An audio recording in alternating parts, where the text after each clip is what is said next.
Meu nome é Dante, tenho 43 anos e até pouco tempo atrás eu achava que conhecia minha própria vida de ponta a ponta. Sempre fui daqueles caras que seguem rotinas como se fosse religião. Acordar cedo, trabalhar, tentar manter a casa funcionando e repetir tudo no dia seguinte. Nada extraordinário, nada que chamasse atenção.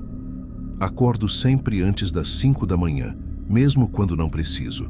O corpo já ficou condicionado.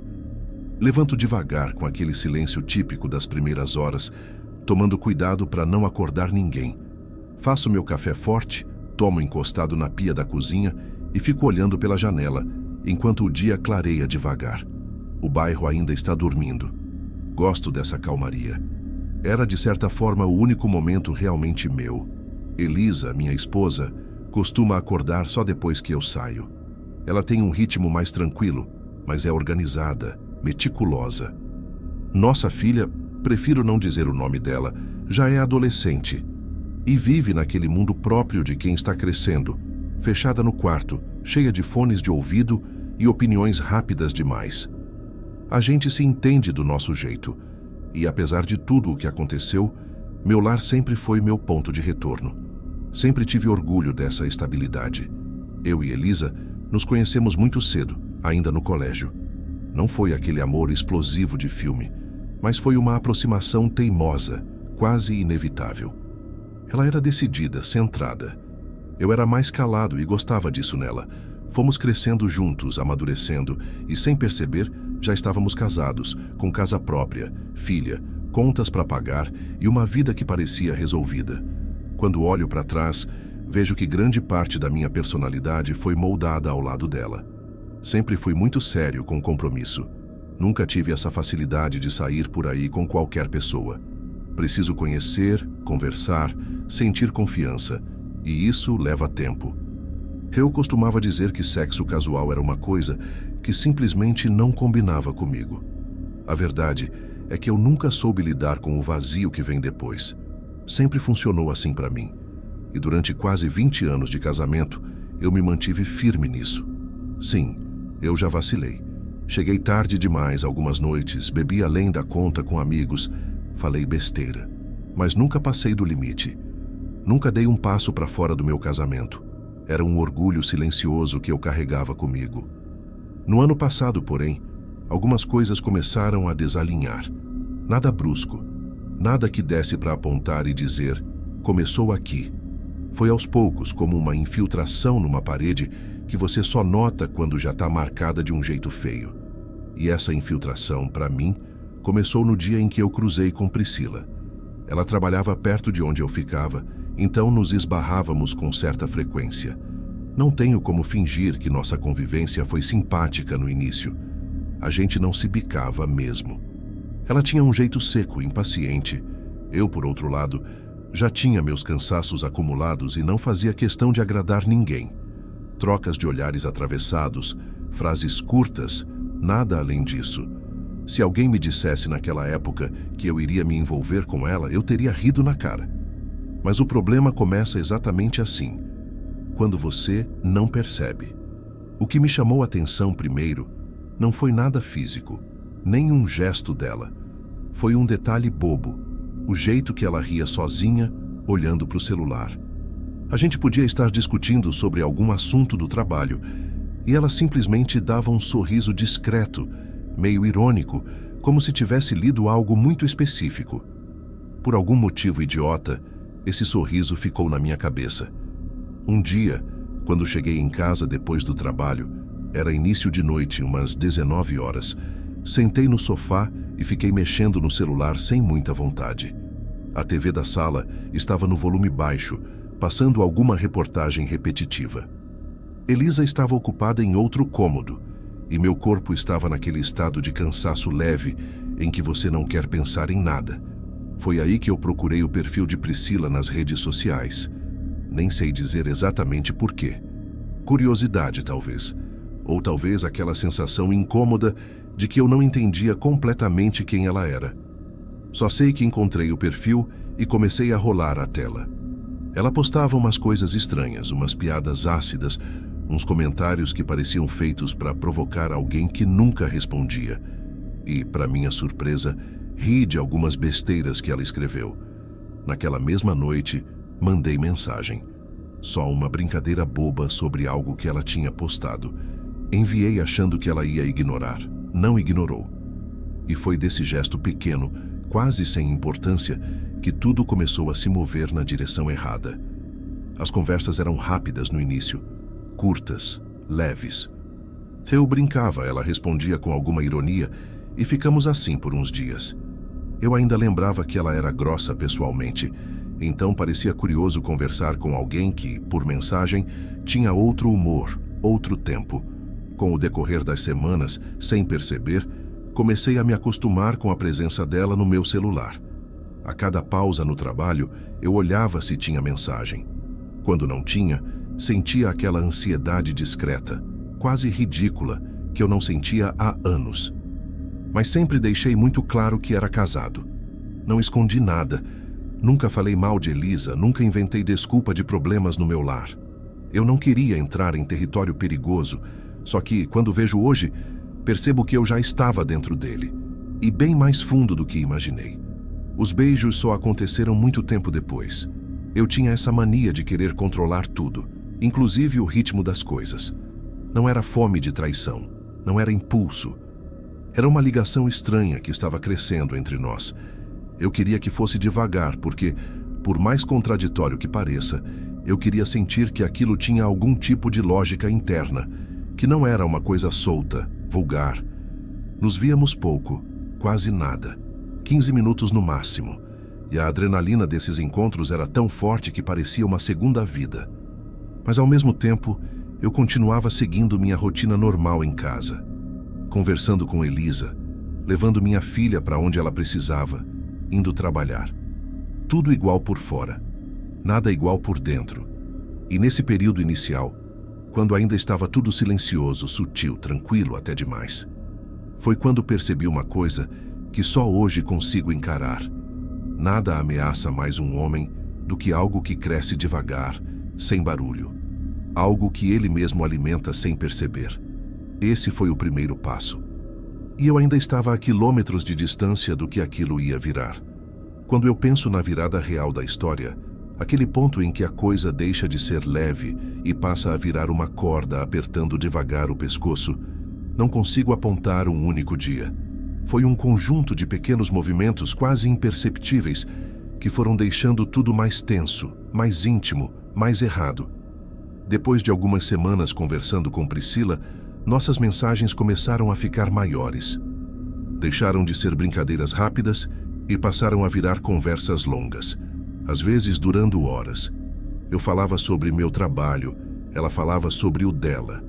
Nada muito profundo no começo, mas, sem perceber, comecei a abrir espaços da minha vida que eu não abria para mais ninguém. Coisas simples, uma lembrança da infância, uma frustração antiga, uma preocupação do dia. Era como se ela tivesse encontrado uma porta que eu nem sabia que estava destrancada. Ela fazia perguntas que Elisa não fazia mais, e talvez isso tenha me desequilibrado.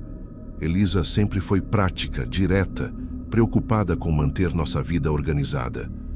Mas Priscila queria saber da minha cabeça. Queria saber o que eu pensava, não só o que eu fazia. E isso mexe demais com um homem que se acostumou a ficar quieto. Não sou de muitos amigos, não costumo conversar sobre minhas coisas com outras pessoas. Então ter alguém que realmente prestava atenção quando eu falava era viciante de um jeito silencioso. Foi nesse período que nos beijamos pela primeira vez. Um encontro rápido, coisa de 10 minutos, num estacionamento discreto. Eu me lembro do céu nublado, um vento frio passando pelo rosto, e nós dois dentro do carro com o motor desligado. Eu nem sei como explicar. Não foi um beijo urgente nem daqueles de novela. Foi lento, quase estudado. E isso foi o que mais me assustou depois. Perceber que era algo que tinha sido construído, não um impulso. Mesmo assim, eu tentava manter controle. Sempre deixei claro até onde iria. Nada de promessas, nada de ilusão. Ela sabia da minha casa, da minha filha, da relação longa que eu tinha com Elisa. Eu repetia isso como um mantra, como se fosse uma proteção para não deixar a culpa me dominar completamente. Por um tempo funcionou, mas aí entrou Zilma, a amiga dela. Eu já tinha ouvido Priscila comentar que Zilma não gostava de mim, que achava tudo aquilo errado, que dizia que eu ia acabar estragando a vida delas. Eu até entendo, qualquer amiga diria isso. Só que o problema era o quanto Priscila deixava que Zilma interferisse. Comecei a perceber que sempre que Priscila passava um dia estranho comigo, era porque tinha falado com Zilma. Sempre que surgia alguma cobrança inesperada, algum comentário atravessado, alguma desconfiança que não fazia sentido, tinha dedo dela. Servia como um lembrete constante de que nada na vida fica secretamente parado. Sempre tem alguém observando, julgando, interferindo, mesmo sem querer admitir. Com o passar dos meses, Priscila começou a mentir. Não para mim, pelo menos não nessa fase, mas para Zilma, para as outras amigas, para justificar sumiços, silêncios, horários quebrados. Eu achava que sabia lidar com isso, que isso era problema dela. Só que não era. A cada mentira contada para alguém do círculo dela, surgia uma pequena rachadura entre nós, e essas rachaduras, uma a uma, viraram frestas por onde começaram a entrar coisas ruins. Os encontros se tornaram mais frequentes, mas sempre curtos. 15 minutos eram o padrão, às vezes 10, às vezes nem isso.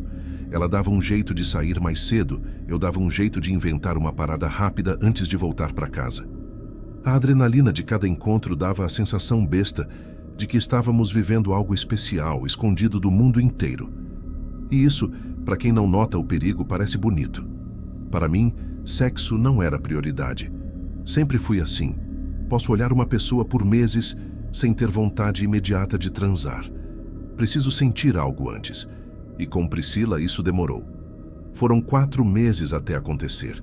Eu fiz questão de esperar, porque parecia certo, parecia respeitoso.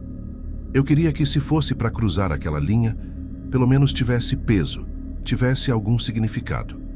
No dia em que transamos pela primeira vez, eu estava nervoso de um jeito que não sentia há décadas. Não pelo ato em si, mas porque eu sabia que dali em diante nada mais seria leve. Sexo muda tudo. E mudou. Depois daquele dia, a ligação entre nós se aprofundou de um jeito que hoje eu percebo que nunca esteve equilibrada. Que ela começou a criar uma dependência emocional que eu não soube enxergar a tempo. E é aí que a história engata rumo ao caos. As conversas diárias continuaram. Ora de manhã, ora na madrugada. E foi numa dessas madrugadas que percebi que Priscila tinha um lado que eu não entendia direito. Uma contradição constante. Um dia, ela dizia que entendia minha situação, que não queria complicar minha família, que estava bem com o que a gente tinha. No dia seguinte, exigia mais tempo, mais presença, mais garantias, mais eu. E nesse vai e vem começaram as discussões, pequenas no começo, coisas bobas, como eu demorar meia hora para responder, ou ela sumir numa noite e eu ficar sem entender se tinha acontecido algo. Só que em todas essas discussões, eu percebia que ela mudava a versão das coisas. Mentiras pequenas, mais mentiras. Uma explicação que não batia. Uma história que tinha detalhes diferentes dependendo da hora. Eu aprendi a desconfiar dos outros muito cedo na vida. Mas com ela, por algum motivo, eu baixava a guarda. Eu aceitava explicações contraditórias. Eu dava desconto. Eu acreditava no que ela dizia mesmo quando algo dentro de mim gritava para eu não acreditar. É fácil julgar de fora. Difícil é admitir, olhando para o espelho, que você passou meses ignorando sinais que estavam bem na sua frente. As brigas foram aumentando. E numa dessas brigas, por causa de comentários de Zilma, Priscila surtou comigo.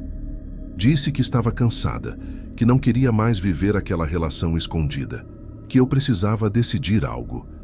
E de repente, sem aviso, ela desapareceu.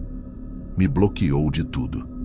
Eu achei que fosse só uma daquelas crises emocionais dela. Fiquei mal, claro, mas tentei respirar fundo, voltar para minha rotina, fingir que estava tudo sob controle. Só que depois de alguns dias, recebi a confirmação de que algo pior tinha acontecido. Priscila tinha procurado Elisa. E eu só soube quando Elisa me chamou na sala. A expressão dela, eu nunca vou esquecer, nem se eu viver mais 50 anos. Ela não falava, só segurava o celular com a mão trêmula. Nesse momento, a primeira porção da minha vida desabou. E eu nem fazia ideia de que outras partes ainda iriam cair. Eu não sei dizer exatamente quanto tempo fiquei parado diante de Elisa naquela noite. Ela estava sentada no sofá, rígida, os ombros tensos, o celular apoiado na perna. A expressão dela não era de raiva. Era pior. Era de quem teve algo arrancado de dentro sem anestesia. Uma dor funda, silenciosa, que eu nunca tinha visto no rosto dela. Quando percebi que Priscila tinha ido atrás dela, algo dentro de mim desabou, porque eu sabia. Antes mesmo de Elisa abrir a boca, eu sabia que aquilo vinha de Priscila. Ela era a única pessoa no mundo capaz de causar aquele tipo de dano, daquele jeito específico, preciso, calculado e emocionalmente devastador. Elisa demorou para falar. Olhou para mim como se estivesse tentando entender quem eu era. E quando finalmente conseguiu, a voz saiu baixa, arranhada, como se tivesse passado horas chorando. Essa garota... É isso mesmo? Eu me sentei devagar. O ar parecia mais denso, como se a sala tivesse se estreitado. Senti vergonha, muita vergonha, porque naquele momento não importavam justificativas, nem explicações, nem nuances. A verdade era simples. Eu tinha deixado outra pessoa entrar na minha vida. E agora a Elisa tinha descoberto da pior forma possível. Contei tudo, sem florear, sem esconder. Eu devia isso a ela. Falei dos encontros rápidos, das conversas, do envolvimento que tinha passado do ponto. Quanto mais eu falava, mais o rosto dela se desfazia. Nunca vou esquecer o som seco do choro dela. Era baixinho, quase contido, mas cada soluço parecia arrancar um pedaço meu. E então, ela disse uma coisa que me rasgou completamente. A nossa casa era tudo para mim. Tudo. Aquilo ficou martelando dentro da minha cabeça por dias. Mas o pior ainda estava por vir. Na manhã seguinte, eu acordei com o celular apitando sem parar. Mensagens de Priscila. 200, talvez. Não sei. Eram tantas que eu levei alguns minutos para perceber que metade era rascunho de arrependimento e a outra metade era acusação. Ela oscilava como se tivesse duas versões dela brigando entre si. Me desculpa. Eu não queria fazer isso. Eu estava nervosa. Você me deixou sozinha. Você precisa escolher. Eu te amo. Eu te odeio. Eu só queria te ver. Fiquei olhando aquilo como quem olha um incêndio já fora de controle. Eu mal tinha dormido. Elisa tinha passado a madrugada chorando.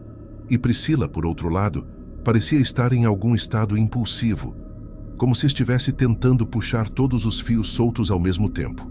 No trabalho, eu passava o dia andando de um lado para o outro, sem conseguir raciocinar direito. A sensação era de que tudo que eu tinha tentado organizar em tantos anos estava se desfazendo rápido demais. E o pior era saber que parte disso tinha sido alimentado por mim. Eu tinha deixado o espaço aberto. Depois de 3 dias de silêncio tenso com Elisa, silêncio que doía mais que qualquer grito, Priscila me procurou pessoalmente. Eu estava no estacionamento, dentro do carro, quando ela bateu no vidro do lado do passageiro. Levei um susto. Ela parecia esgotada, o cabelo preso de qualquer jeito, a respiração acelerada. Abri a porta e ela entrou sem pedir. Eu errei, Dante. Ela disse, encolhida no banco, olhando para frente. Eu fiz tudo errado. Eu não estava pensando. Eu só estava com medo de te perder. Eu não falei nada. Minha cabeça estava um caos. Ela continuou. Eu juro pela minha mãe. Nunca mais, Dante. Nunca mais eu faço isso. Eu fiz besteira. Mas eu te amo e eu preciso que você não me odeie. Essa frase mexeu comigo de um jeito difícil de explicar, porque apesar de tudo, eu ainda tinha carinho por ela. Eu ainda tinha uma ligação emocional que eu não sabia desligar. E naquela hora, naquele estado dela, tudo dentro de mim ficou confuso demais. Conversei com ela. Disse que eu precisava resolver minha casa, que eu estava destruído por dentro. Ela chorou, Me segurou pelo braço com força. Repetiu várias vezes que estava arrependida, que não ia me expor mais, que não ia procurar Elisa nunca mais. E eu acreditei. Hoje eu vejo o tamanho da ingenuidade que foi. Voltamos a conversar depois de alguns dias, com cuidado, com limites, sem encontrar pessoalmente. Eu achava que estava controlando a situação. Achava que, dessa vez, ia ser diferente. Que Priscila tinha entendido que eu estava pendurado num fio dentro de casa, tentando reconstruir algo com Elisa. Mas aos poucos os pedidos começaram a reaparecer. Vamos nos ver pelo menos 5 minutos? Eu preciso te ver, só um pouco. É rápido, Dante, não precisa fazer nada. Eu dizia não, com firmeza. Eu estava tentando juntar os pedaços da minha vida, e cada encontro com ela era um risco enorme. Mas quanto mais eu negava, mais ela desmoronava emocionalmente. Até que um dia, e foi tão rápido que eu demorei para entender, ela simplesmente sumiu. Me bloqueou de novo. Sumiu das redes, do WhatsApp, de tudo. Eu senti uma pontada estranha na barriga. Não era saudade, era a mesma sensação que se tem antes de uma tempestade. Aquela mudança no ar que avisa que algo está vindo. E veio. 2 dias depois, Elisa me chamou no quarto. Ela estava sentada na cama com o rosto inchado de chorar e segurava o celular com a mesma expressão da primeira vez. Ela me mandou mensagem de novo. Senti uma vertigem. Me apoiei na cômoda. O quê? Como assim? Minha voz quase não saiu. Ela contou tudo. Tudo de novo, Dante. Tudo. Com detalhes que nem eu sabia. Fiquei sem ar. Literalmente. Como se alguém tivesse colocado uma mão gelada no meio do meu peito. Elisa continuou, a voz vacilando. Eu não consigo mais. Não consigo confiar em nada que você fala. Nada. Essa frase foi o fim. Ela saiu de casa no mesmo dia. Não fez escândalo, não quebrou nada, não gritou, só fez uma mala pequena e saiu. Parecia anestesiada. E isso doeu mais do que se ela tivesse me atacado. Fiquei refletindo e percebi que talvez a presença dos dois, eu e Priscila, estivesse empurrando a Elisa para o limite. Ela precisava de espaço, de silêncio, de entender o que fazer sem ter que respirar o mesmo ar que eu e a Priscila respirávamos.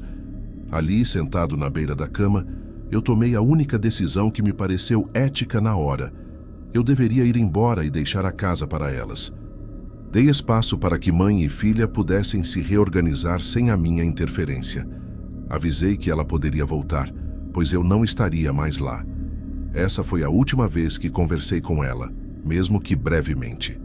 Arrumei algumas roupas, coloquei numa mochila e fui para a casa de um amigo.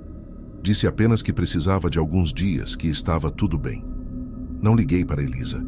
Não quis pressioná-la. Achei que estava fazendo o certo. Passei aqueles dias fora, evitando a casa, evitando pensar demais. Convencido de que dar distância era a atitude responsável. Eu realmente acreditava que, quando Elisa quisesse, ela me procuraria. Depois de 5 dias longe, resolvi voltar discretamente para verificar se Elisa estava em casa. Talvez mais calma ela quisesse conversar. Eu toquei a campainha primeiro e esperei nada. As luzes estavam apagadas e a casa tinha aquele silêncio abafado de lugar fechado há dias. Entrei com a cópia da chave que eu ainda tinha, mas não caminhei muito. Chamei por ela da sala. Fui até o corredor. Olhei rapidamente nos quartos, sem coragem de ir além. A cama estava arrumada, o carro continuava na garagem e nada parecia revirado. Não revirei a casa inteira, apenas olhei brevemente. Na minha cabeça, ela só tinha decidido não estar ali. Eu não fazia ideia nem por um segundo do que realmente estava escondido alguns passos adiante. Só percebi que havia algo errado quando procurei minha filha e vi o celular dela apagado na mesa, a mochila intacta, tudo parado. Foi naquele momento que o alarme interno começou a soar. Mas como ela é adolescente, imaginei que poderia ter saído com as amigas e ainda não tinha chegado. Fui embora, não queria que elas soubessem que eu tinha ido lá. E aí veio o golpe final. Priscila também sumiu. Ela fez a destruição completa e desapareceu como se eu fosse ninguém. E eu fiquei sozinho. Entre o silêncio da casa vazia. Entre mensagens que não existiam mais. entre duas mulheres que, de formas diferentes, tinham sido importantes para mim e que agora não queriam nem ouvir meu nome. Foi nesse ponto que eu percebi que ainda tinha algo muito grave que eu não tinha entendido. E isso só veio à tona quando eu comecei a reparar em certas coisas que começaram a acontecer depois que as duas sumiram. Coisas que ninguém sabia explicar. Coisas que me mostraram que minha história não tinha acabado. Eu já estava há quase uma semana sozinho. Elisa não atendia minhas ligações, não respondia mensagens, não dava sinal de vida em nenhum lugar. Minha filha também não. A família dela também não sabia de nada, ou pelo menos diziam que não sabiam. Eu não podia aparecer lá depois do caos que tudo se tornou. Então eu apenas esperava, roendo as próprias unhas, tentando imaginar onde ela poderia ter ido. Mas aos poucos o silêncio começou a ficar estranho demais. Elisa nunca teve esse perfil de desaparecer completamente. Mesmo no auge da mágoa, ela sempre mantinha algum canal de comunicação, nem que fosse mínimo. Agora, nada. Absolutamente nada. Era como se ela tivesse evaporado.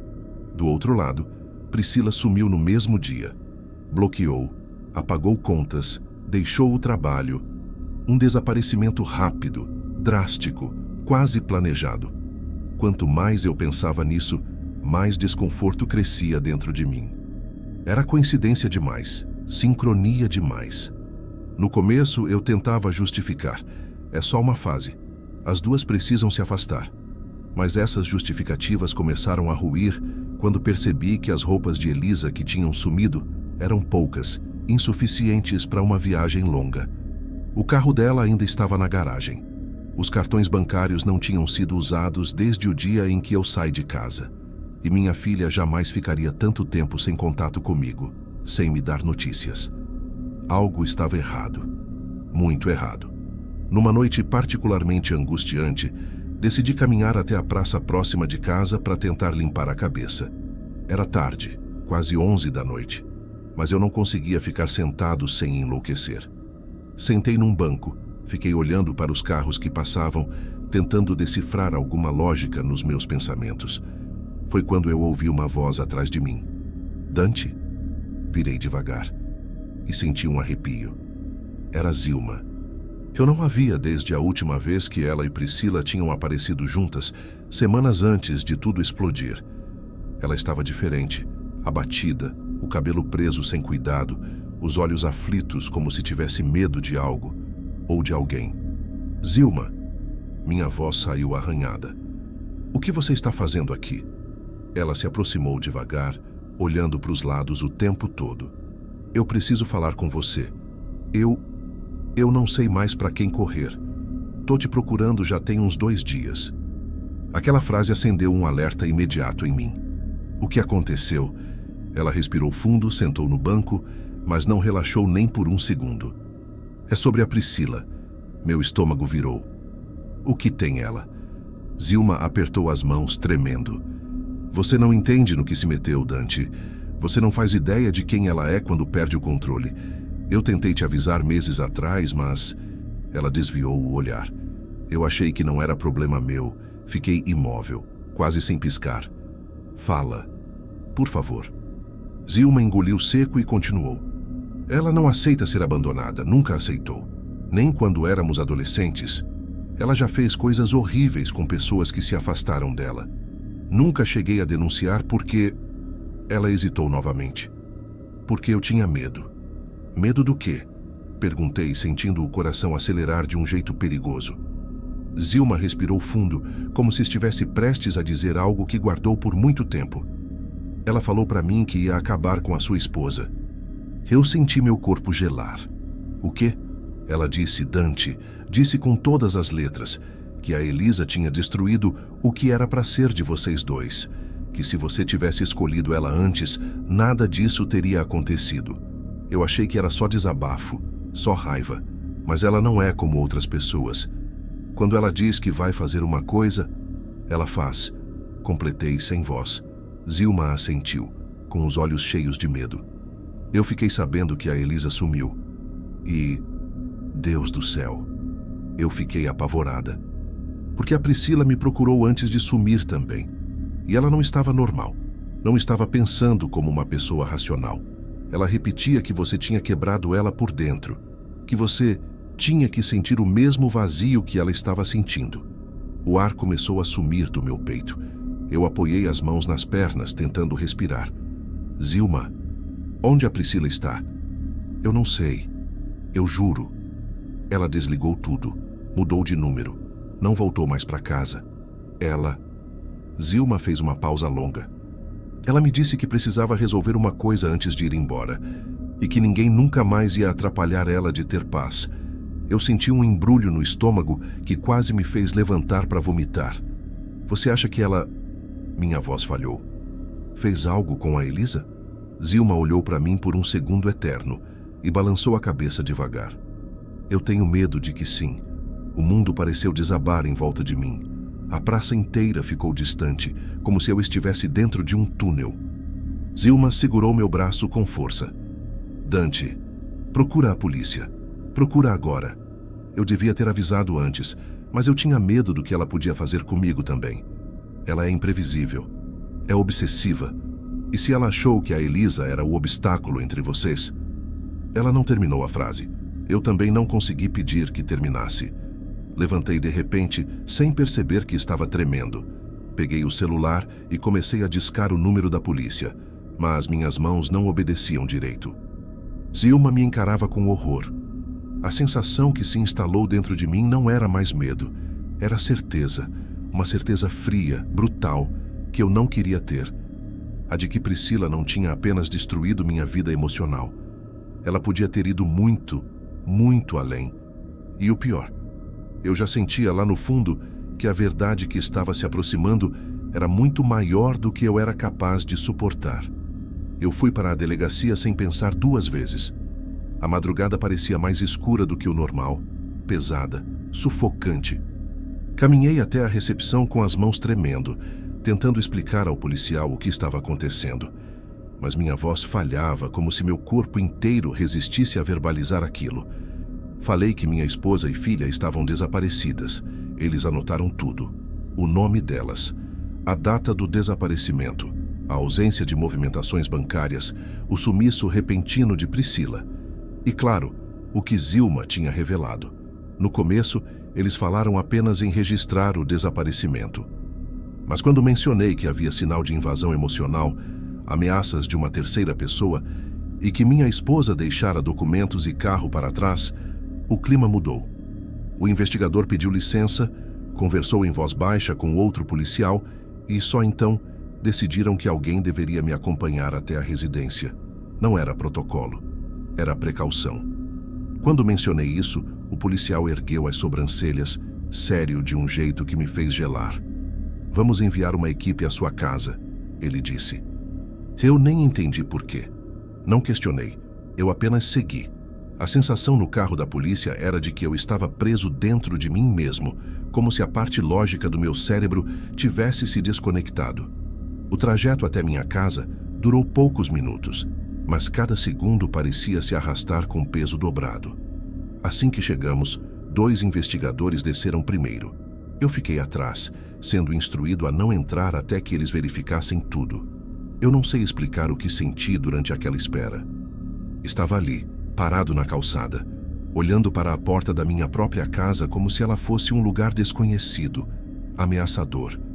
Tentei respirar fundo, tentei imaginar algum cenário que não fosse o pior, mas no fundo, eu sabia.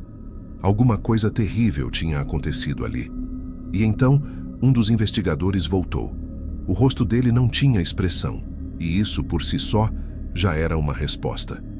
Senhor Dante, ele começou medindo as palavras, precisamos que venha conosco. Minha cabeça girou. As pernas quase falharam, mas eu o segui para dentro. A casa estava em silêncio. O tipo de silêncio que não pertence a nenhum lar. Nada parecia fora do lugar, nada quebrado, nada revirado. Era uma normalidade tão estranha que dava medo. Estava igual quando eu estive lá no outro dia.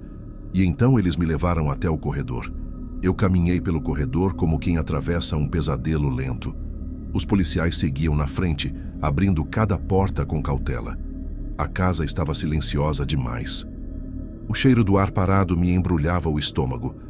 Quando um dos investigadores parou de repente, a mão erguida para impedir que eu avançasse, eu soube. Não sei como, mas soube. O mundo ficou pequeno e distante, como se eu estivesse assistindo a mim mesmo de fora do corpo. Eu não vou descrever o que vi, não é necessário. Os investigadores confirmaram, horas depois, com o cuidado clínico e impessoal necessário para lidar com tragédias. Elisa estava morta, e minha filha também. A notícia caiu em mim como uma queda infinita. Não lembro das primeiras reações, só flashes. Minha mão no rosto, alguém pedindo para eu sentar, outra pessoa me oferecendo água, meu corpo tremendo involuntariamente. Meu mundo se quebrou de uma forma tão completa que eu nem consegui formular tristeza. Era outra coisa, uma dor impossível de nomear. Mas no meio daquilo tudo, havia algo ainda mais perturbador. Elas não tinham sido encontradas rapidamente. Isso indicava que alguém tinha planejado bem, demais. Elas estavam lá esse tempo todo embrulhadas em volta de um tapete, escondidas no quarto. Por isso eu não as encontrei quando fui lá. Foi tudo muito limpo e também não senti nenhum cheiro. Talvez fosse recente naquele dia. De acordo com a perícia e com a ajuda de algumas testemunhas, tudo indica que Priscila não planejou nada com antecedência. Ela agiu no impulso, e esse foi exatamente o problema. Quando chegou a casa, Elisa devia ter acabado de acordar. Provavelmente abriu a porta achando que era uma vizinha, ou talvez até acreditando que era eu. A investigação acredita que uma discussão começou ali mesmo, no corredor. Priscila tinha o padrão de perder o controle quando contrariada, e qualquer palavra mal colocada podia tê-la desencadeado. Elisa caiu primeiro. Os sinais apontavam para um ataque rápido, movido por explosão emocional, não por estratégia. Ainda assim, foi silencioso o bastante para que nenhum vizinho percebesse. Com minha filha, os peritos foram ainda mais cautelosos ao descrever. Ela provavelmente ouviu algo. Apareceu no quarto e foi surpreendida. Não houve tentativa de fuga, não houve luta. Só medo. Um medo que, para uma pessoa como Priscila, funcionava quase como combustível. O mais perturbador para mim foi saber que, depois disso, ela teve tempo. Tempo para arrastar os corpos, tempo para embrulhá-los, tempo para decidir o que faria. Os investigadores afirmaram que esse comportamento pós-ato era típico de alguém que alternava explosões de fúria com momentos de frieza absoluta, como se mudasse de personalidade em questão de minutos. Ela não tinha plano de ocultação, não tinha rota de fuga, não tinha nada. Apenas improviso. E foi justamente essa desordem, essa linha torta entre impulso e calma, que tornou tudo tão difícil de entender. E tão fácil de acontecer. A polícia começou as buscas imediatamente. Priscila foi oficialmente declarada suspeita, depois procurada, e então, após 48 horas, considerada fugitiva. O carro dela foi encontrado abandonado perto de uma estrada distante, como se tivesse sido largado ali de propósito. Sem sinais de luta, sem pistas, sem registros de viagem. O celular dela estava desligado desde o dia em que Elisa desapareceu. E mais, quando foram revirar o apartamento onde ela morava, encontraram o lugar completamente limpo, extremamente limpo, como se nada tivesse sido usado nos últimos dias. A geladeira vazia, o guarda-roupa aberto e organizado, apenas algumas peças faltando, a cama feita, o chão sem poeira. A única coisa fora do padrão era uma gaveta específica, a do criado mudo dela, vazia, e Zilma foi chamada para depor. Ela contou tudo.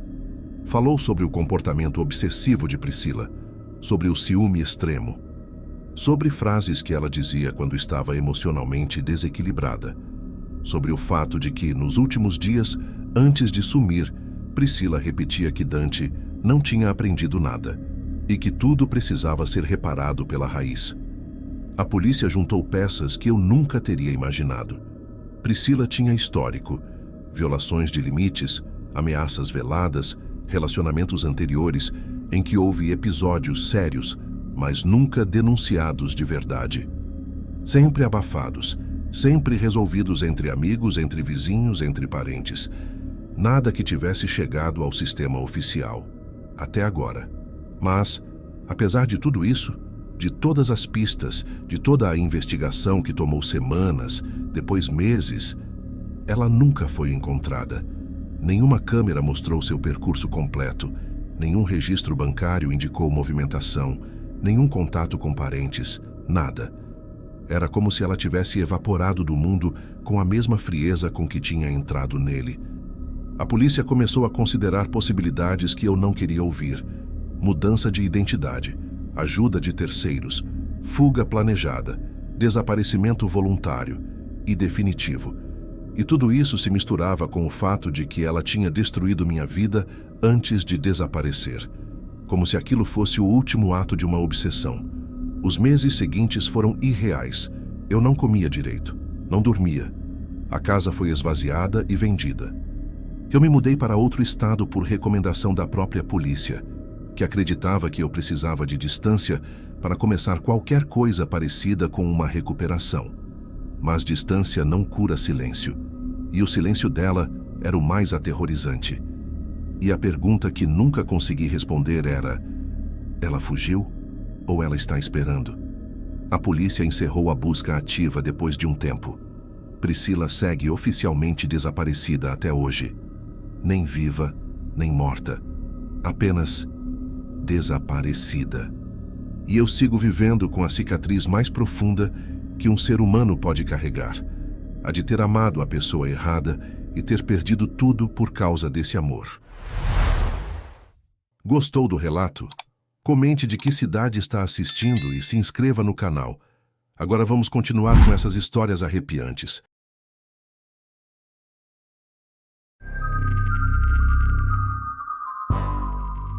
Na época em que tudo aconteceu, eu tinha 20 anos e parecia ainda mais novo.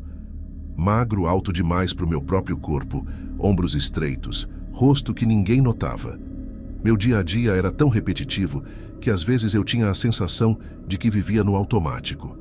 Acordava cedo, arrumava minha mochila com pressa, pegava o ônibus lotado e ia estudar. De tarde eu seguia direto para o estágio, onde ficava sentado em frente a um computador velho que travava quando eu abria mais de 2 abas. Quando chegava em casa exausto, eu me jogava na cama, colocava alguma série repetida para passar o tempo e ficava assim até dormir. Eu vivia assim havia anos. E, sinceramente, eu já tinha aceitado que seria desse jeito por um bom tempo. Sempre fui tímido, sempre fui fechado, daqueles que quase ninguém nota nos corredores da faculdade. Eu não tinha muita convivência com mulheres. Minhas amizades eram todas masculinas, e mesmo com os caras, eu não falava muito. A verdade é que eu tinha uma vergonha que me engolia por dentro.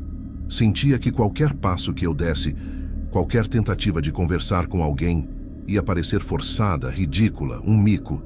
E talvez por isso eu nunca tinha me envolvido com ninguém. Então, naquela semana específica, quando as aulas presenciais voltaram depois de tanto tempo de aula online, eu já estava meio perdido, sem saber onde me encaixava mais.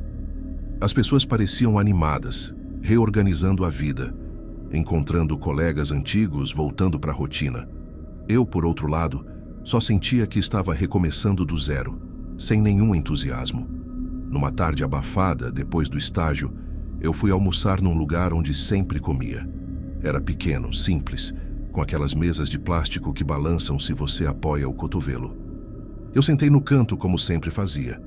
Abri o celular e coloquei alguma música baixa para acompanhar o barulho quase constante dos carros passando na rua. Enquanto eu esperava meu prato chegar, levantei o olhar sem pensar muito e vi uma mesa ocupada por 3 garotas. Até aí nada de excepcional, mas uma delas chamou minha atenção de um jeito que eu não conseguia explicar na hora. Ela não tinha nada extravagante, era só leve. O jeito de mexer no cabelo, o sorriso rápido quando uma das amigas falou alguma coisa, a postura tranquila, como se estivesse completamente confortável ali. Quando ela levantou o olhar e cruzou o meu, eu gelei na hora. Não costumo sustentar esse tipo de contato visual, então desviei rápido, como sempre fazia. Mas senti, sem precisar conferir, que ela não desviou imediatamente. Isso ficou na minha cabeça enquanto eu comia, mesmo eu tentando me convencer de que não era nada.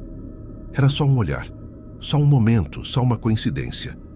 Mas quando eu estava indo embora, ouvindo meus passos ecoando no chão de cerâmica, eu senti algo que eu não costumava sentir. Uma vontade estranha de voltar, de dizer alguma coisa, qualquer coisa.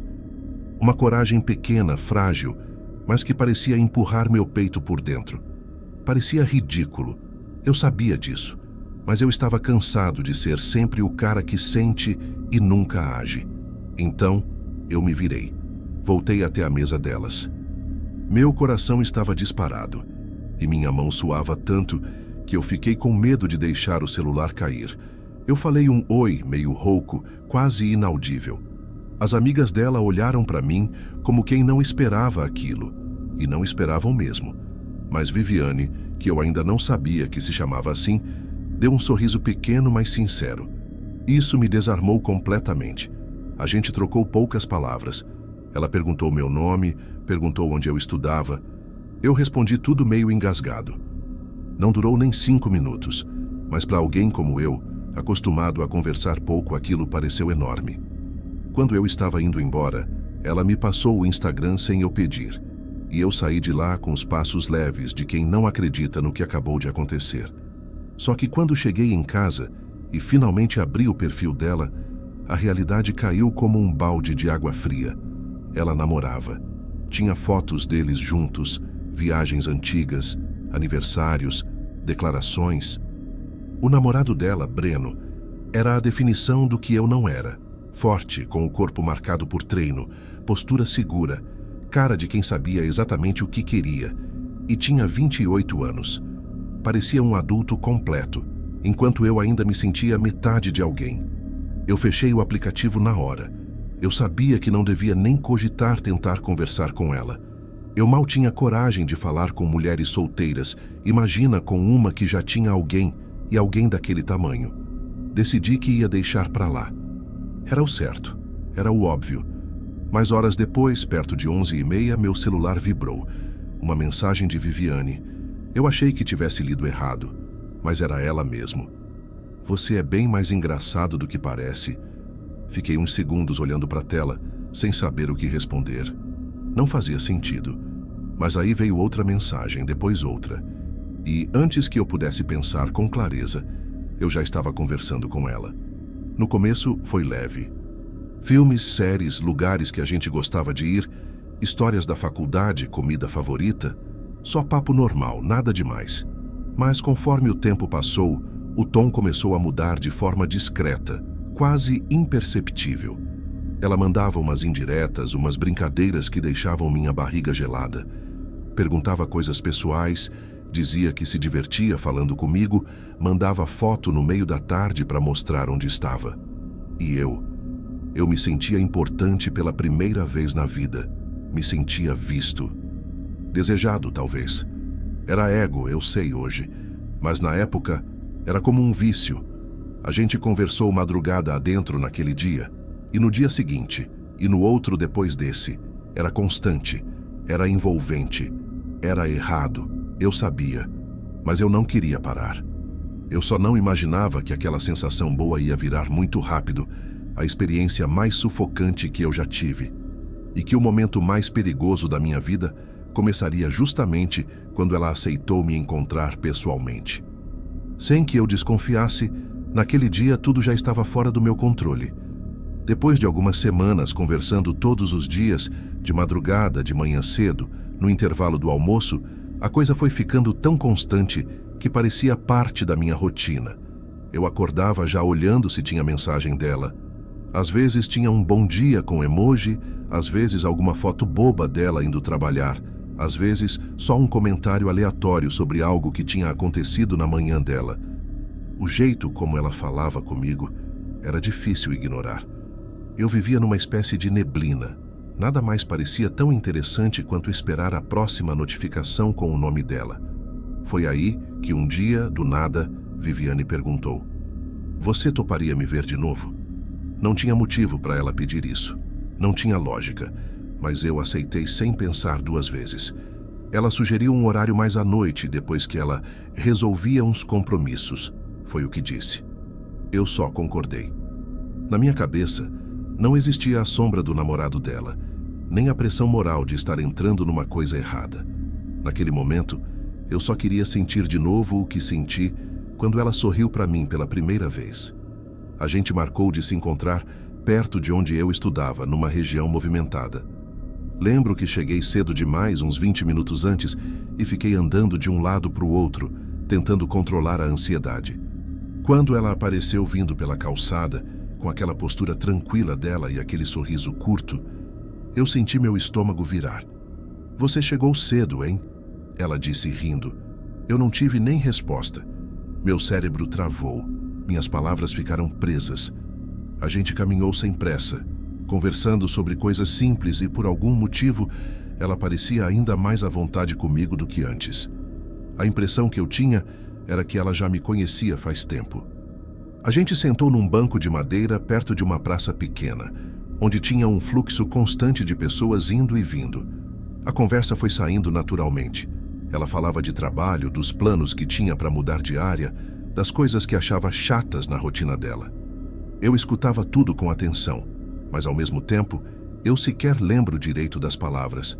Só lembro dela, da forma como ajeitava o cabelo quando o vento mexia demais, do jeito como olhava nos meus olhos sem desviar. Teve um momento em que ela ficou quieta. Não sei explicar o que aconteceu, mas foi como se o resto do mundo tivesse abaixado o volume. Ela olhou para mim de um jeito que parecia um convite, mas também parecia um aviso, e antes que eu conseguisse pensar, ela se aproximou mais. Quando o beijo aconteceu, eu senti meu corpo inteiro travar e depois soltar de uma vez. Foi rápido no começo, meio inseguro da minha parte, mas ela segurou minha nuca com firmeza, e isso me fez esquecer completamente onde eu estava. Foi como se eu tivesse respirado fundo pela primeira vez em muito tempo. Quando a gente se afastou, ela sorriu. Não aquele sorriso leve de antes, um diferente, como se estivesse experimentando algo que não devia, mas gostando mesmo assim. "Não conta pra ninguém", ela disse. Eu só consegui balançar a cabeça. Depois desse dia, as conversas mudaram de vez. As mensagens começaram a vir com outro tom, muito mais direto. Ela mandava fotos que eu não esperava, fotos explícitas, ou sugestivo o suficiente para fazer meu coração acelerar. Às vezes ela perguntava o que eu estava fazendo, e quando eu respondia, ela puxava assunto de um jeito que deixava claro que não era só conversa de amigo. Outras vezes, ela descrevia situações que ela fantasiava, e eu, sem experiência nenhuma, tentava acompanhar, completamente perdido, completamente envolvido. Era o tipo de coisa que eu nunca imaginei que viveria. E, ao mesmo tempo, o tipo de coisa que eu não sabia lidar. Os dias foram passando rápido demais e a gente foi se aproximando de um jeito que parecia inevitável. Até que numa noite, ela mandou mensagem dizendo: "Tô afim de você hoje, de verdade, você topa me encontrar?" Eu senti minhas mãos formigarem. Perguntei onde. Ela disse que conhecia um lugar discreto. Eu nem questionei. Só pedi o endereço e saí praticamente correndo de casa. O caminho até lá pareceu mais longo do que realmente era. Cada rua que eu virava me fazia pensar em recuar, mas ao mesmo tempo eu não conseguia. Era como se eu tivesse sido puxado por alguma força que não tinha mais volta. Quando cheguei, ela já estava lá encostada na parede externa mexendo no celular. Usava uma roupa simples, mas que parecia feita para me desmontar. A gente entrou juntos no motel sem trocar muitas palavras. Ela foi na frente, eu segui atrás. Lembro da sensação estranha de caminhar por aquele corredor iluminado demais, com portas iguais dos dois lados. Eu nunca tinha estado num lugar assim. Meu coração parecia que ia furar meu peito. Quando entramos no quarto, ela trancou a porta com uma naturalidade assustadora, como quem faz aquilo sempre. Se aproximou devagar, tocou meu rosto com as duas mãos e me beijou de novo, só que dessa vez com uma intensidade que eu não estava preparado para sentir. Nada que aconteceu ali dentro foi explícito demais, mas para mim foi intenso o suficiente para mexer com minha cabeça por dias. A proximidade, o toque, o jeito como ela sussurrava algumas coisas no meu ouvido, era surreal para alguém que nunca tinha vivido nada parecido. Eu saí daquele quarto com uma sensação que misturava euforia, culpa e medo. Mas eu só percebi o medo muito depois. Naquela hora, só existia ela. Era como se algo tivesse sido desbloqueado dentro de mim. Uma parte que eu nem sabia que existia. E é exatamente por isso que eu fiquei tão vulnerável aos dias seguintes. Era como se eu tivesse provado de um mundo que não estava preparado para viver. Quando saímos, ela me deu um beijo rápido e disse: "Foi bom, a gente se fala." E entrou num carro de aplicativo como se aquilo fosse só mais um compromisso na agenda dela. Eu fiquei parado ali sozinho, sentindo o ar frio bater no meu rosto. Parte de mim estava no céu. Mas outra parte escondida no fundo já começava a entender que aquilo não ia acabar bem. Só que eu não imaginava o tamanho do estrago que aquilo ia causar. Eu não fazia ideia do que me aguardava. Depois daquela noite no motel, tudo mudou de um jeito que eu não soube reconhecer na hora. Eu voltei para casa meio atordoado, meio bobo, como se minha cabeça estivesse cheia demais para processar qualquer outra coisa. Durante os dias seguintes, eu vivia numa espécie de ressaca emocional. Às vezes sorria sozinho lembrando de alguma coisa que ela disse. Às vezes sentia um arrepio estranho de culpa, como se alguém estivesse me observando nas entrelinhas. Mas Viviane não parecia abalada. Pelo contrário. No dia seguinte, ela me mandou mensagem cedo, como se nada demais tivesse acontecido. "Bom dia, dormiu bem?" Eu li aquilo várias vezes, tentando entender como ela conseguia ser tão natural depois de tudo. E foi assim pelos dias seguintes. Ela mandava foto indo trabalhar, foto do almoço, áudio rindo, uns comentários brincando do encontro no motel. Tudo de um jeito leve demais para combinar com a gravidade da situação. Eu tentava fingir que estava bem também, mas por dentro eu estava começando a quebrar. Não era arrependimento, era medo mesmo. A cada dia eu tinha mais dificuldade de ignorar o fato de que ela tinha namorado. E não era qualquer namorado. Era um cara mais velho, forte, com todos os sinais de ser alguém que não engole traição fácil. Eu pensava nisso enquanto conversava com ela, enquanto tentava dormir, enquanto fazia meus compromissos. Era como uma sombra que me acompanhava o tempo inteiro. Mesmo assim, eu continuei falando com ela. Não porque era certo, mas porque eu já estava emocionalmente preso. Ela me fazia sentir importante, desejado, especial. E eu nunca tinha tido isso antes. Esse foi meu erro mais profundo. Confundir intensidade com reciprocidade. Confundir atenção com afeto. Alguns dias passaram. As conversas pegaram fogo de novo. Ela ficava me provocando, mandando mensagem tarde da noite dizendo que queria me ver. Eu respondia do mesmo jeito, sem pensar. Era uma corda que eu não tinha coragem de soltar. Eu sentia que, se parasse de falar com ela, eu ia voltar a ser o ninguém que sempre fui. Então, eu me agarrava naquilo com força demais. Foi nesse ritmo que ela sugeriu outro encontro. Mas dessa vez não para motel. Ela queria algo mais normal, como ela chamou. Disse que queria me ver de verdade, sem pressa, sem escondido. Quis marcar num shopping, à noite.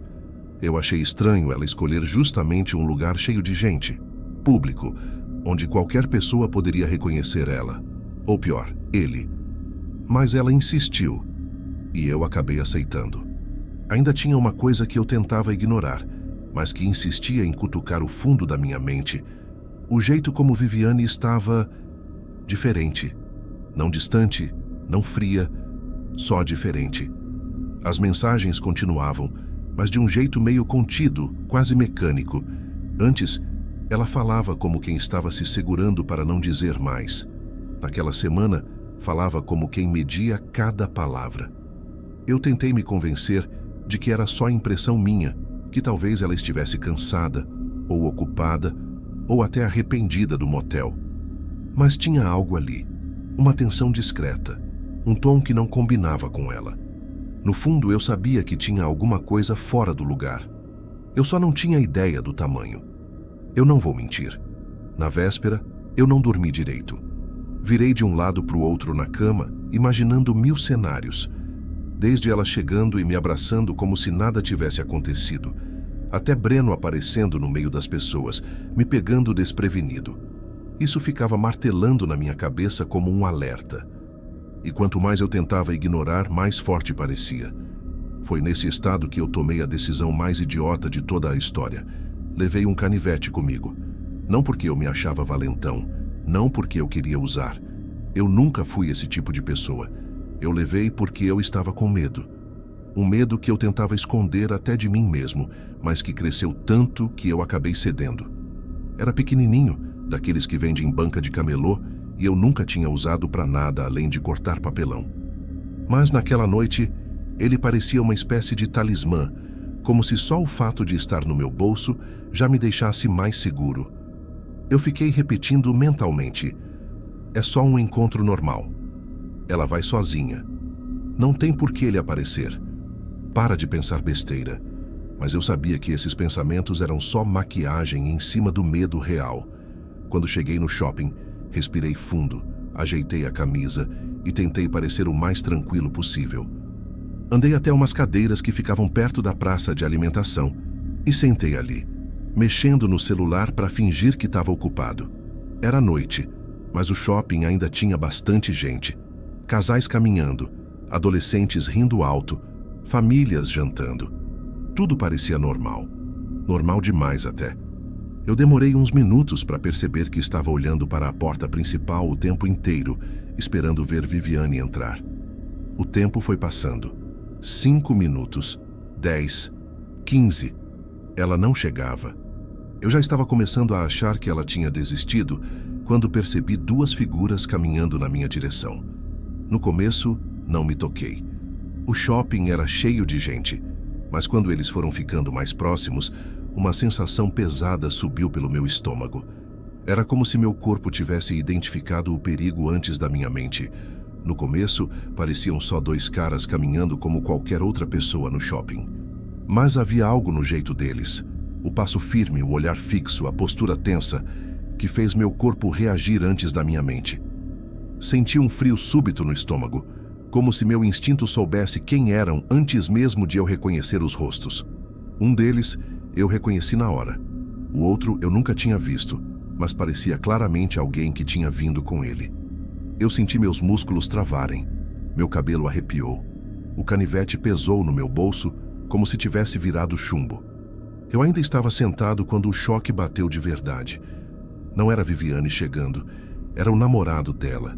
E ele não estava sozinho. Não sei explicar exatamente como foi a sensação. Parecia que o ar ficou quente, denso, como se tivesse alguma coisa me empurrando por dentro. Meu coração batia tão forte que eu podia ouvir no ouvido. As pessoas ao redor continuavam suas vidas normalmente, mas para mim tudo desacelerou. Breno caminhava com passos firmes, focado, olhando direto para mim. Era como se não houvesse mais ninguém no caminho, como se o shopping inteiro tivesse virado cenário secundário e eu fosse o único alvo. Eu, idiota, ainda tentei me convencer de que ele poderia só estar passando por ali. Mas quando ele parou a poucos metros de mim, e o outro cara, o irmão dele, eu descobriria depois, parou junto, eu soube. Viviane não viria. Ela nunca teve a intenção de ir. Aquele encontro era só para mim, e seria o encontro mais assustador da minha vida. Eu continuei sentado por alguns segundos, tentando manter alguma compostura, mas minhas pernas simplesmente não obedeciam. Era como se meu corpo tivesse percebido antes de mim que eu estava prestes a enfrentar algo que nunca tinha imaginado. Quando finalmente consegui me levantar, Breno já estava perto o bastante para eu sentir a tensão no ar, como se a simples presença dele empurrasse tudo ao redor. Ele não falou de imediato.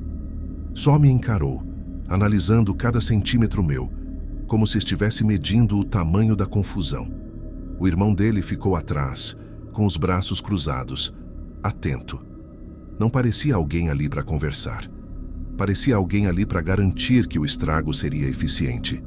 Eu respirei fundo e perguntei, tentando manter a voz firme: algum problema? A pergunta saiu mais fraca do que eu gostaria. E quando ele respondeu, Foi alto o suficiente para metade do shopping ouvir. Eu fiquei sabendo que você está mexendo com minha mulher, rapaz. A palavra mulher ecoou na minha cabeça como uma martelada. Eu tentei negar. Tentei agir como se não soubesse de nada. Mas ele sacou o celular do bolso e mostrou minhas conversas com Viviane na tela. Todas, printadas, organizadas, cada mensagem. Quando eu vi aquilo, minhas mãos suaram instantaneamente. Eu não fazia ideia de como ele tinha conseguido aquilo. Era como se alguém tivesse puxado o chão debaixo de mim. Gente em volta começou a olhar. Uns disfarçavam, outros nem tentavam. A vergonha veio tão forte quanto o medo. Eu sabia que, se aquele cara resolvesse me bater ali mesmo, ninguém ia impedir. Não porque eu merecia apanhar, mas porque ninguém se mete em confusão de casal, ainda mais de traição. Breno deu um passo para frente, depois outro, e eu automaticamente dei 2 passos para trás. Não porque eu queria fugir, mas porque meu corpo espontaneamente se defendia. Minha mão esquerda levantou devagar, com a palma aberta, e a direita ficou atrás do corpo, dentro do bolso, onde o canivete estava. Eu não tinha intenção de usar, mas eu precisava que ele acreditasse que eu usaria. Eu não quero problema, irmão, eu falei, sentindo minha voz tremer. Ela falou que estava tudo certo, que você não era ciumento. Eu achei que era só amizade. Mentira descarada. E nós 2 sabíamos disso. Breno deu outro passo. O olhar dele não era de alguém querendo conversar. Era de alguém pronto para estragar minha vida ali mesmo. O irmão colocou a mão no ombro dele, firme, segurando, como se dissesse sem palavras que não valia a pena avançar. Talvez ele tenha percebido minha mão no bolso. Talvez tenha notado meu desespero. Ou talvez tivesse um pouco mais de noção do que o próprio Breno. Foi o único motivo de eu não ter apanhado naquele momento. Eu continuei falando, tentando acalmar, tentando sobreviver. Olha, desculpa, foi mal, de verdade. Eu não quero nada com ela. Eu vou bloquear. Nunca mais vamos conversar. Acabou. Meu coração batia tão rápido que eu achei que ia desmaiar. O shopping inteiro parecia menor, abafado, como se todas as paredes estivessem se fechando. A adrenalina subiu num nível que eu nunca tinha sentido. Meus braços ficaram quentes, pesados, como se algo estivesse fervendo por dentro. O irmão dele continuava atrás, calado, mas com o olhar duro, como se estivesse avaliando a distância perfeita para me segurar caso eu tentasse correr. Era como se os 2 tivessem ensaiado aquilo. Quando eu terminei de falar, Breno apontou o dedo na minha cara e gritou: "Se eu souber que você está falando com minha mulher de novo, eu vou matar você." Não era uma ameaça vazia, não era exagero, era uma promessa.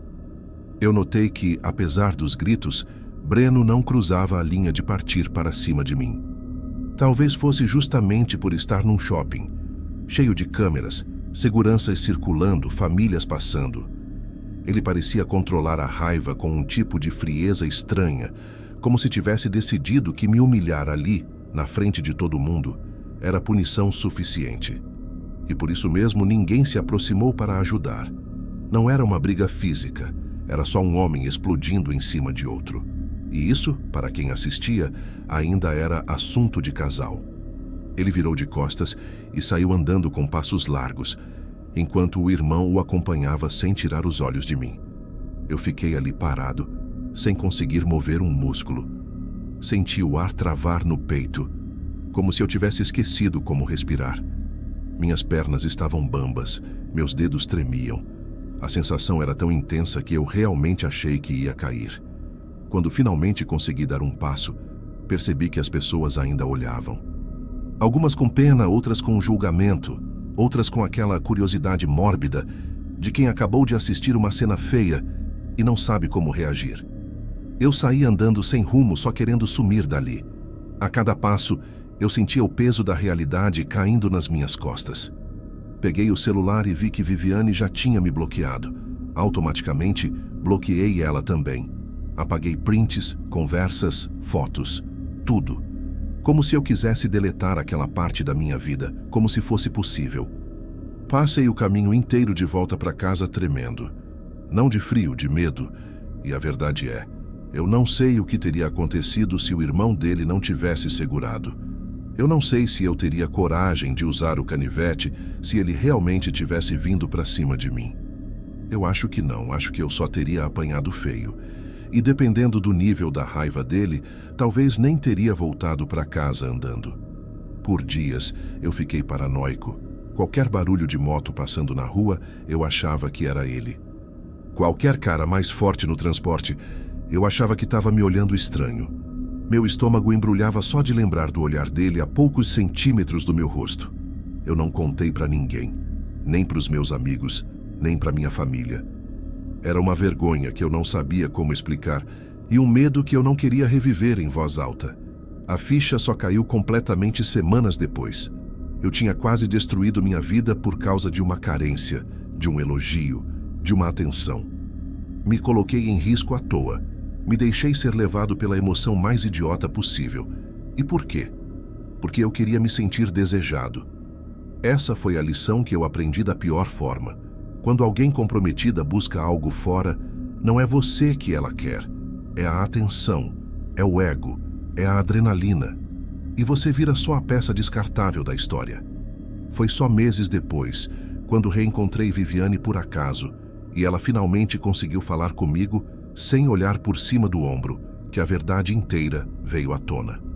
Aconteceu de forma banal. Eu estava numa farmácia perto da universidade e ela entrou procurando alguma coisa. Quando nossos olhares se cruzaram, nenhum dos dois conseguiu disfarçar o choque. Foi ela quem se aproximou primeiro. Naquele dia, Viviane já não tinha mais controle nenhum da própria situação. O namorado dela havia descoberto nossas conversas dias antes e pressionado até ela confessar tudo. Ele havia pego o celular dela na noite anterior e passou horas vasculhando tudo.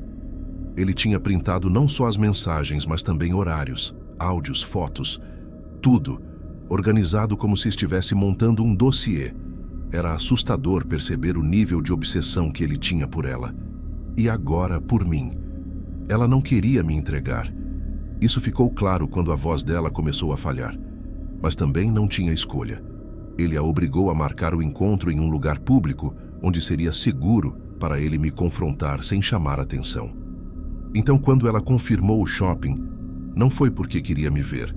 Foi porque estava sendo coagida. Perguntei também por que ela me bloqueou daquela forma, que eu interpretei como frieza, falsidade, indiferença. Ela me explicou que não era nada disso. Breno estava ao lado dela quando tudo aconteceu. Foi ele quem mandou ela me bloquear na minha frente. Naquele dia, ela só obedeceu para evitar algo pior. Viviane me contou que, quando chegaram em casa naquela noite, Breno saiu do limite. Disse que ela tinha envergonhado ele, que tinha humilhado a masculinidade dele, e antes que ela pudesse responder, ele a empurrou contra a parede. Ela tentou se defender, tentou explicar, tentou pedir calma. Mas isso só deixou ele mais furioso. Ele a acertou no rosto uma vez e depois de novo. Quando ela caiu, ele continuou gritando, dizendo que ela tinha provocado aquilo, que era culpa dela. Ela contou isso com a voz baixa, quase sussurrando, como quem revive cada segundo.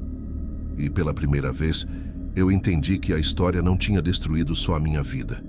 Tinha destruído a dela também, e de um jeito muito mais profundo. Depois daquele dia, ela saiu de casa com a roupa do corpo e nunca mais voltou. Foi morar com uma amiga, entrou com um boletim de ocorrência e só então conseguiu se separar de vez. Disse que não queria compaixão, que não estava me contando aquilo para me aliviar ou se justificar. Estava contando porque carregou culpa demais por algo que não conseguiu impedir. Ela terminou dizendo: "Eu me arrependo de tudo, não só pelo que fiz com você, mas porque só percebi quem ele era quando já era tarde demais. Eu ouvi tudo em silêncio, sem saber onde encaixar aquela dor na minha memória. Era estranho perceber que a mesma história que quase me destruiu tinha quase acabado com ela também, só que de um jeito muito mais real, muito mais cruel.